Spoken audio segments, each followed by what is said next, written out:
The Tannery Arts Center in Santa Cruz, California, was designed as a utopian experiment, a vibrant, affordable living space where artists and their families could create and thrive in a shared community. On July 26, 2015, this sense of communal safety was shattered.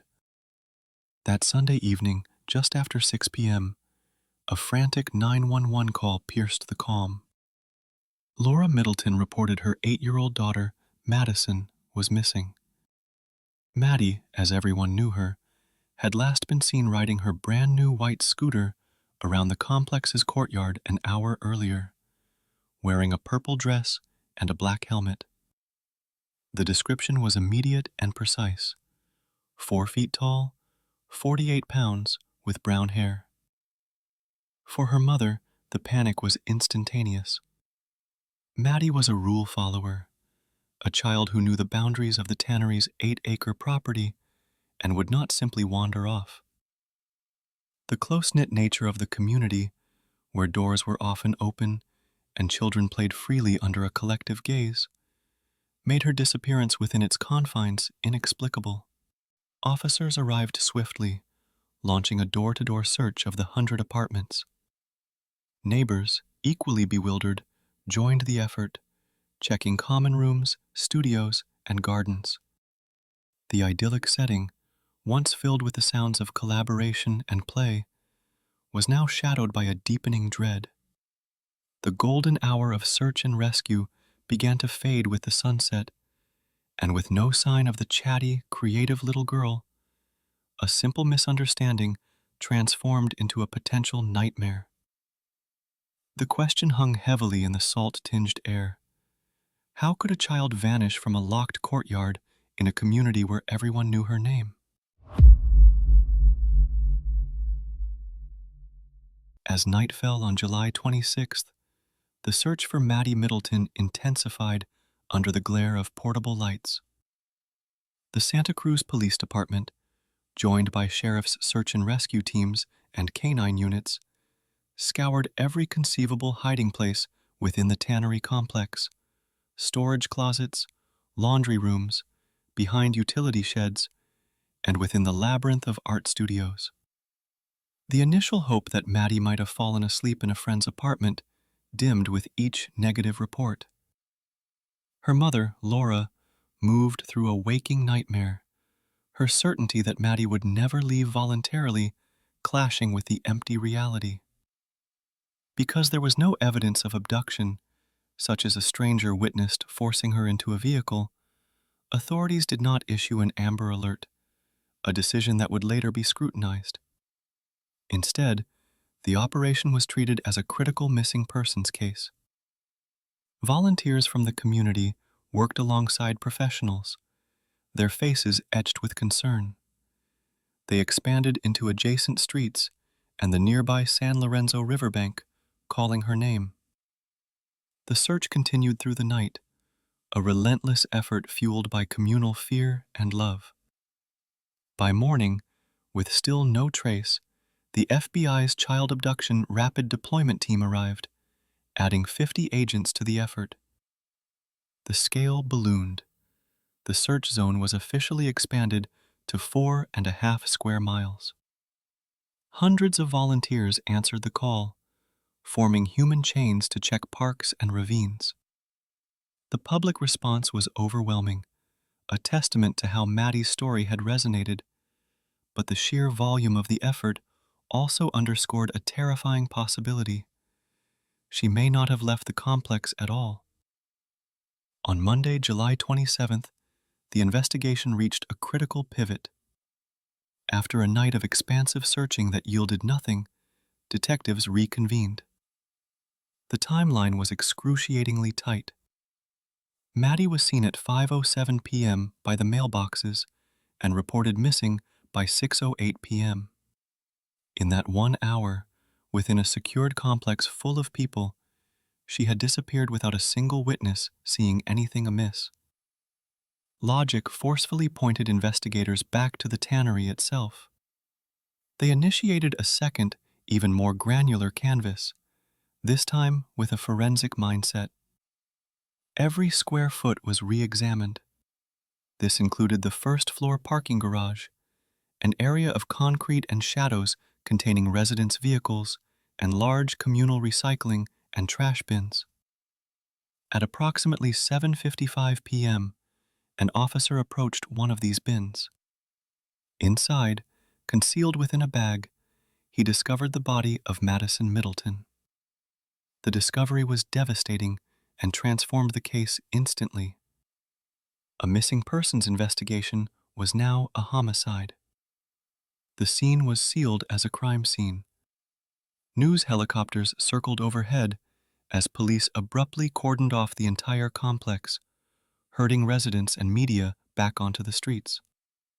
The collective hope that had sustained the search for over 24 hours collapsed into profound grief and shock. The community's worst fear was confirmed, but for investigators, the grim discovery provided a starting point. The location of Maddy's body, hidden within the very building where she lived, sharply narrowed the field of suspects. Even as the tragic discovery was made, police had their eyes on a specific individual.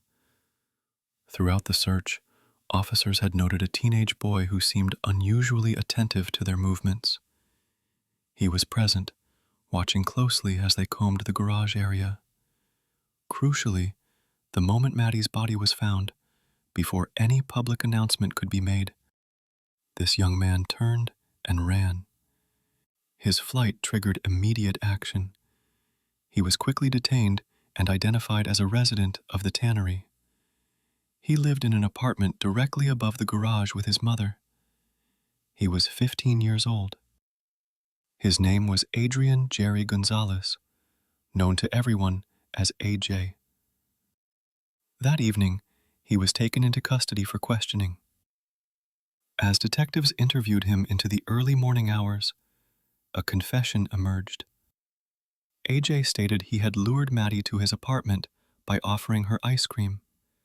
She knew him, a familiar face from the community, and followed him willingly. Once inside, he attacked her, bound her mouth with tape, sexually assaulted her, and strangled her. He then placed her in a bag. Realizing she was still alive, he stabbed her in the neck. He subsequently placed the bag containing her body into the recycling bin downstairs.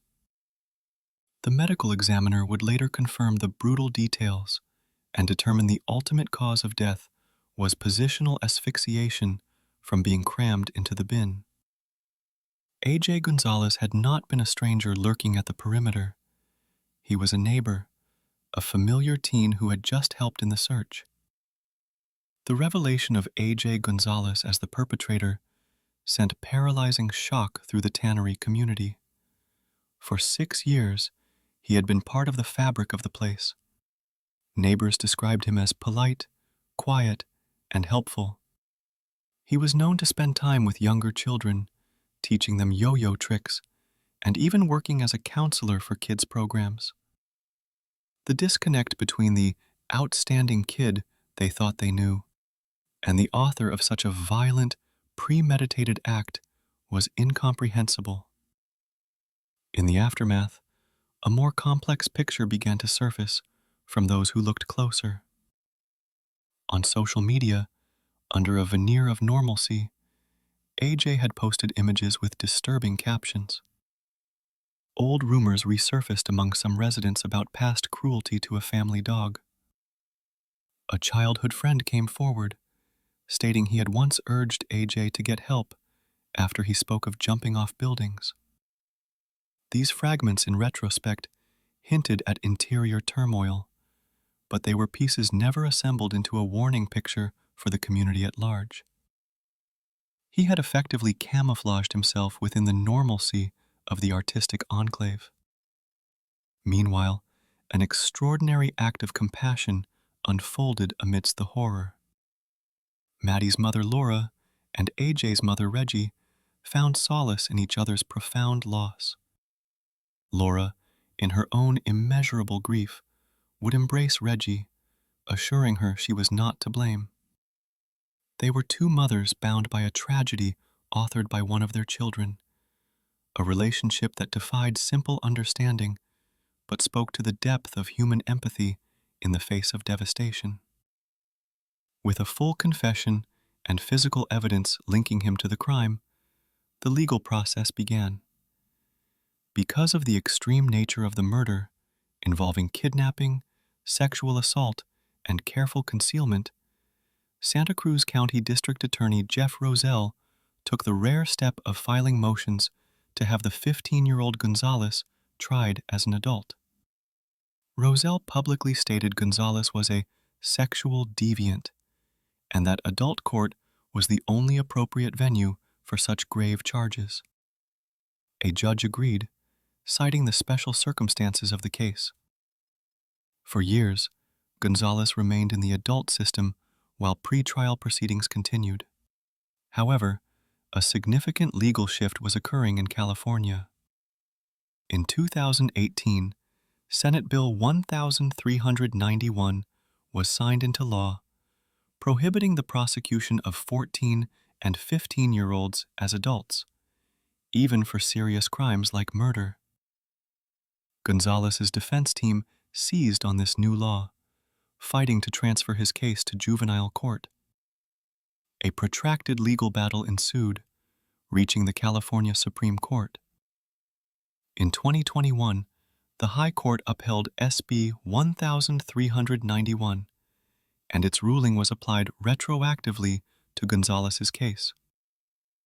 The decision meant he would be removed from the adult criminal system, where a conviction carried a sentence of 126 years to life, and placed into the juvenile justice system, where his maximum period of confinement could only last until his 25th birthday.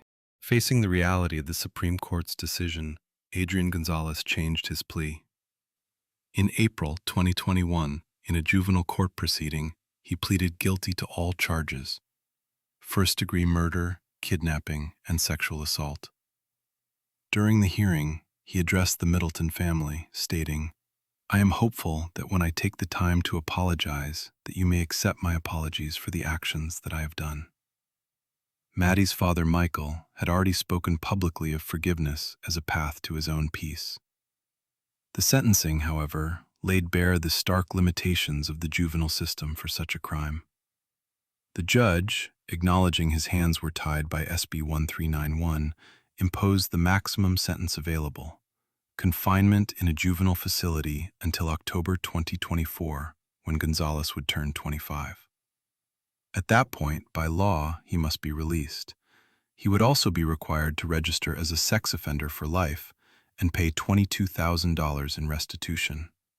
District Attorney Jeff Roselle reacted with stark dismay, calling the sentence a travesty of justice, and stating he believed it was likely he will be out at 25, and that it was unsafe for the community. Maddy's grandfather, Dan, echoed this profound disappointment, warning that the law failed to account for individuals who posed a unique and ongoing danger. In the years following her death, Maddy Middleton's legacy was woven into the heart of Santa Cruz. The community she loved refused to let her memory be defined solely by tragedy. Artists and neighbors created lasting tributes. A wolf sound sculpture was installed on a nearby beach, honoring Maddy's love for wolves. The historic Rio Theater displayed her name on its marquee. The city declared her birthday, October 5th, as Maddy Middleton Day. Her family established the foundation Maddy Child Angel of Santa Cruz, MCASC, with a mission to promote child safety. Their central motto, "Before you go, let someone know," aimed to empower children with awareness. The foundation's work became a positive channel for the community's grief and a way to honor Maddy's vibrant, caring spirit. These acts of remembrance stood in deliberate contrast to the darkness of her loss, focusing instead on the light she had brought into the world. They served as communal touchstones for healing, ensuring that Maddy was remembered for her creativity, her laughter, and her generosity, rather than the manner of her death. The Tannery Arts Center itself was forever altered. The foundational trust that allows for open doors and shared spaces was irrevocably broken. The courtyard where children once played freely became a place shadowed by memory. Some residents moved away, unable to stay. Those who remained navigated a new, more guarded reality. The case also ignited a persistent and heated debate about juvenile justice reform in California.